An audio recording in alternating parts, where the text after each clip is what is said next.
Joining us now here in studio, Irvin Studin. He is an assistant professor at the School of Governance and Public Policy at the University of Toronto, and also, get the nice close-up, editor-in-chief and publisher of Global Brief. That's published by the Glendon School of Public and International Affairs at York University. So U of T in York, you got your bases all covered there. Thanks. Irvin, nice to have you here in the studio. Okay, make the case. Canada needs to go to 100 million population because why?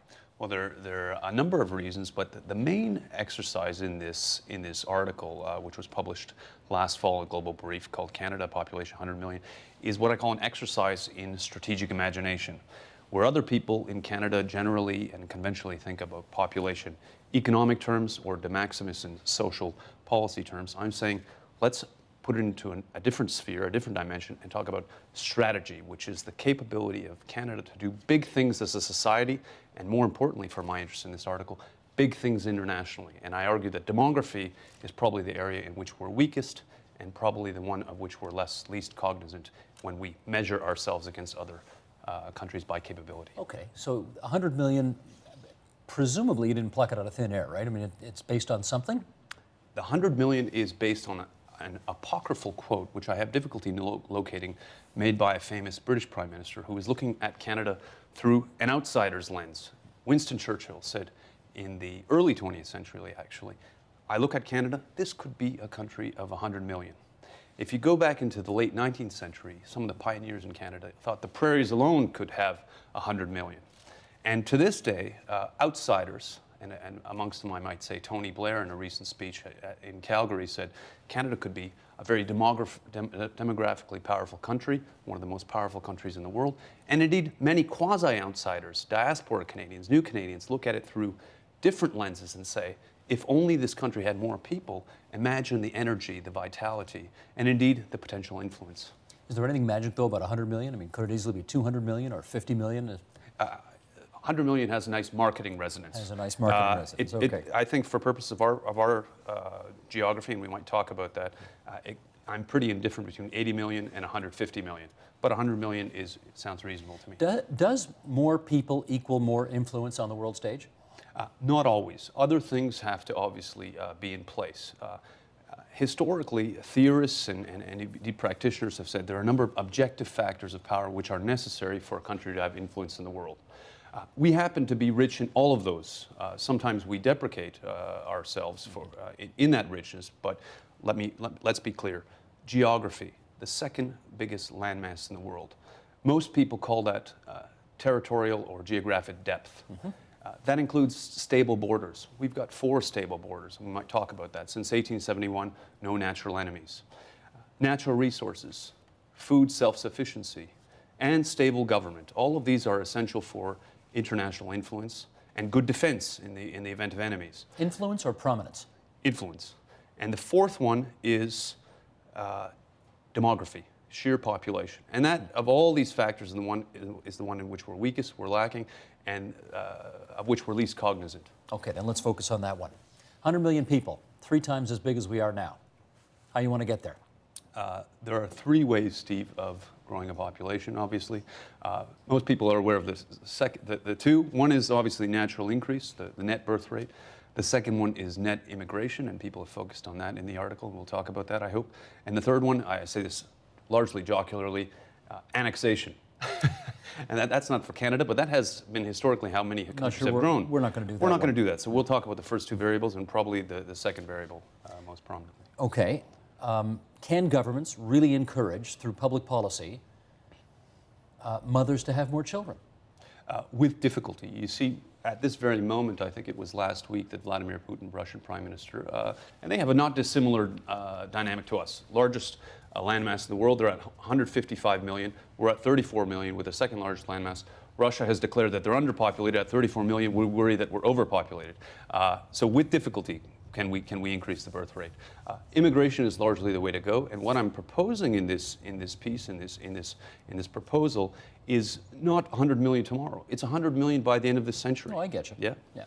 But in other words, every government that's tried to get their families to have more children, baby bonuses or whatever, or pay, that doesn't work, does it? Not for the long term. For the short term, occasionally. There's some blips here and there, So we're really looking at immigration here. largely. So how should we raise the immigration rates? Well, we can zero in on that, and we might say that we raise it by 10 or 15%, and largely through that increase alone, by the end of the century, we'll get to about 100 million, possibly more, possibly slightly less. So it's not really a question of playing with immigration rates in a very material sense. What I'm saying here is that we should imagine ourselves, this is the strategic imagination element, imagine ourselves as a country of 34 million in 2011 on its way to becoming a country of 100 million, rather than saying we're 34 million, we're a small country, we don't have great influence because we're demographically small, and perhaps our carrying capacity is 40 million. Do we imagine ourselves as a country heading towards a much bigger population? Absolutely not. We don't? No. If you go to speak with officials at Immigration Canada, or if you watch our public policy debate, not least in the last election, but historically, immigration has a very functional, dare I say, economic logic to it. That is to say, we renew our population or grow it largely to fill an economic demand. Empirically proven, more or less, and de minimis through refugee policy and through family reunification, both of which are depressed categories today, but largely economic logic. So if you go to underpopulated parts of Canada, the prairies and the Maritimes primarily, an outsider like Churchill would say, where are all the people? You have a huge landmass, you need more people. And the response through an economic lens would be, there are no jobs, right? And that would confirm the current policy logic. An outsider strategically would say, there are no jobs because there are no people. You need a lot of people to create a lot of jobs, and over the long term, the vitality of which I hear you, but the reality is that for whatever reason, mostly reasons I think we know, the overwhelming number of people who come to this country want to live within a couple of hours of the U.S. border. Yeah. So how would you encourage people to live beyond that? Well, that's already happening, that exercise. It's happening through provincial nominees. It's happening through in loco, in situ incentives. I think the federal government... You've got to stop speaking so much Latin here. So I'll stop the Latin. In theater or local incentives, provincial nominees. The federal government has largely been hands-off because it doesn't see immigration in that sense. But there is, in two senses, a very major role here for the national government. One is to articulate the vision that demography is good for the vitality of the country. Things that Laurier and Sifton realized in the early 20th century. It was a strategic logic, not just an economic logic to populate the West. And the second one is, we should say that it is not a good thing for everyone to migrate as they will just to the big cities. We have to have some sort of... You can't prevent them from doing that, though, can you can incentivize quite aggressively, and I think, to be honest, there is nothing wrong with a quid pro quo, sorry for the Latin, there's nothing wrong with a good exchange between an immigrant that wishes to come to Canada, to live a better life or to pursue a certain career, and the needs of the country, if articulated by the national government, in saying, we need you in place X. So you've just arrived from Somalia, and part of the deal is you got to go live in Moosonee for 5 years? Absolutely.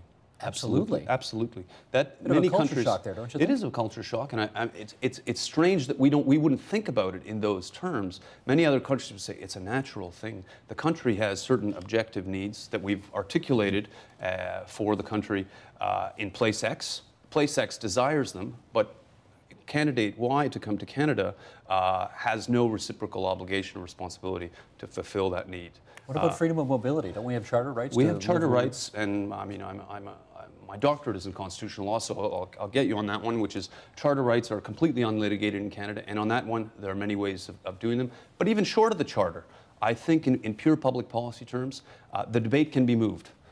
It is a no-go zone right now, but it's largely the exercise in the imagination, which is to say, can we imagine ourselves to look as looking at demography not just as a pure filler for discrete jobs across the country, but rather as a longer story about the growth and vitality of Canada. Do you worry, though, about trying to get people to adapt to a new country where they may not speak the language very well, etc., if they aren't able to live in the established communities in which many of their, brothers and sisters, cousins, aunts, uncles, whatever, already find themselves? I worry about that to a certain extent, and I equally worry about the ability of certain communities in Canada, which don't have a history of intense migration, to accept them over time. But that changes. So I think we underestimate the ability of migrants to adapt and the ability of ourselves to accept more migrants over time. That's the story of Canada. Let's put some population numbers up on the board here. This is the United Nations population projections to the middle of this century in which we find ourselves. And they are forecasting India at 1.5 billion people, China at 1.3 billion, the Americans over 400 million, Pakistan at almost 350 million, Indonesia at almost 300 million. Russia, if you go further down, barely makes the top 20. They'll be at 100 million, so a much smaller population. So if many years down the road we get to 100 million, we're still going to be in a world where, the big players are going to have, double, if not 10 or 15 times our population. Right. So, is the compelling logic for our getting this big population because we want big players still there if everybody else gets even bigger? It's both. There's a good argument to say, well, in relative population, we'll never be as big as the United States. We'll certainly never be as big as China. And I would probably say, thank God for that. But there's an absolute population argument given our territory. And that is because international influence is a function of domestic vitality. I think we miss that in Canada. Our argument on international affairs is completely astrategic. We could talk about the tradition from which that stems, but we don't think about the plumbing before we articulate the ends. We say, what is the country going to do internationally without realizing that our debate here is a question of means. What are we going to do? The means to do anything from turning Haiti around over 10 years to having a big footprint in Afghanistan to having a big intelligence function, a big diplomatic function, a big intervention function in a place like Libya. These depend not on relative population, but on absolute population. Okay. And at our current population level, we're limited. A bit more on immigration here. We do what, about 250,000 a year? That's the target right now, immigrants coming into Canada. And it seems as if, based on what you hear, that our infrastructure in place to process that many people is already strained to the gills. Yeah. So if you're talking about bringing significantly more people in here, how are we going to do that? All right. So I would just respond by saying I'm not saying significantly more people, although over the course of the century, that makes significant more people. And the story of Canada is very much that. We started with a population of around 3 million at Confederation. We grew by a third between 1901 and 1911. About the same in the baby boom era. And we take the biggest rate of immigrants in the G8, G7, G8. Russia takes in quite a lot as well. So the story of Canada is adaptation. We will adapt. I do think that reciprocation between the predilection of the immigrant to live in Canada and our need for the immigrant over time to live where there are objective needs and where we can support them is something that needs to be revisited. But it needs to be a national articulation of vision, and the plumbing needs to be in place. If the deal was you get to come to Canada, but you've got to live, for example, way up north, do you think presumably one of two things would happen. People would say, sorry, I don't want to live up there, not coming, or sure, I'll do that, and then when they get here, they'll just do whatever they want. Either way, it doesn't seem like a good option for us. Right.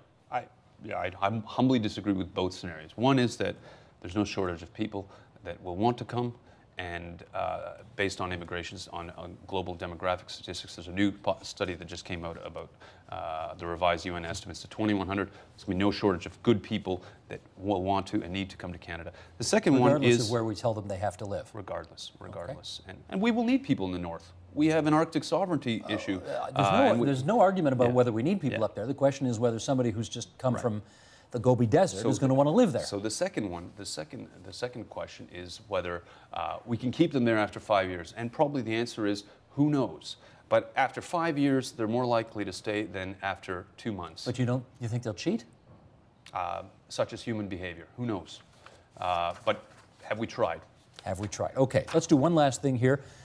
Michael, let's go to board 2, bottom of page 3 here, the challenge of integration. Perhaps the most serious, this is by Martin Collicott, who I think you know well, an immigration expert. Perhaps the most serious challenge would be to integrate into Canadian society tens of millions of additional immigrants who come from very different cultural backgrounds.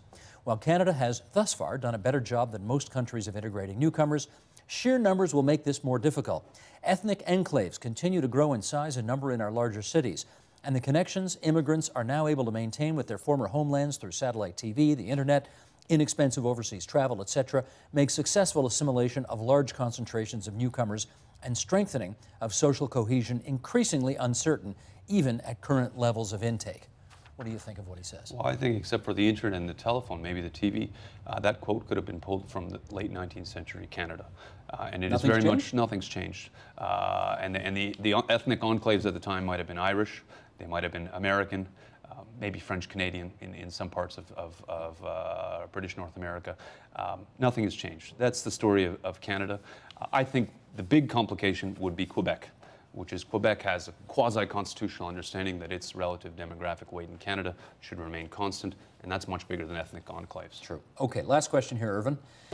More people means more use of resources, which means more pillaging of the environment, and we happen in this country to be energy hogs. What would your population scenario do to this world? There are two ways of looking at that. One is that we're energy hogs, and we are, and the other one is that we're energy hogs and use more resources, but are able to do many more things in the world that help the other 99.5% of the world, in which, frankly, as an a-strategic country, we're largely disinterested. So we occupy the second largest landmass in the world with huge natural resources, and our imprint in the world is for regions of geopolitical good fortune. I say this quite 20th century, no land warfare in Canada, exceptional. We could use that resource wealth for influence in the world to do something out there. So that's a reverse way of saying we're not just using the environment for our own purposes. We are using it, yes, but for the better. Irvin Studin, School of Governance, Public Policy, University of Toronto, and also the editor of Global Brief. Good of you to come into TVO. Thanks. I enjoyed the conversation, Steve.